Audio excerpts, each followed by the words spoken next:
When people talk about powerful empires, Rome always takes the spotlight. But here's the shocker. There was an empire in Africa that was richer than Rome, stronger than many of its rivals, and yet almost completely erased from our history books. This was the Aksumite Empire, based in what is now Ethiopia and Eritrea. Around 100 AD, while Rome was flexing its power in Europe, Aksum was quietly building a superpower of its own. It sat right at the crossroads of trade routes linking Africa, the Middle East, and Asia. Gold, ivory, frankincense, spices, Aksum controlled them all. They weren't just traders. They minted their own coins, stamped with kings and symbols.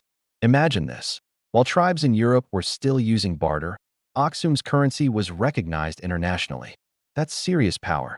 And here's the part that blows historians' minds. Aksum's architecture. They carved giant stone obelisks. One of them stood over 100 feet tall, heavier than a Boeing airplane. No cranes, no modern machines.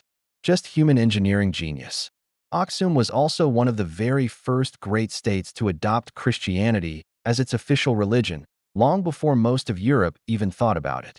Churches carved into solid rock still stand today as proof of their legacy. Ancient writers didn't ignore them.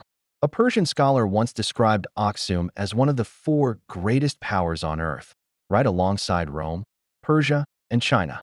Imagine being so powerful that even Rome had to recognize you. But here's the mystery. If Aksum was so powerful, why don't we hear about it?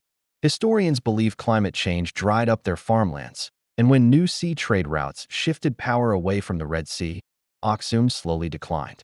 Still, for centuries, they were the empire Rome couldn't outshine, the forgotten superpower of Africa.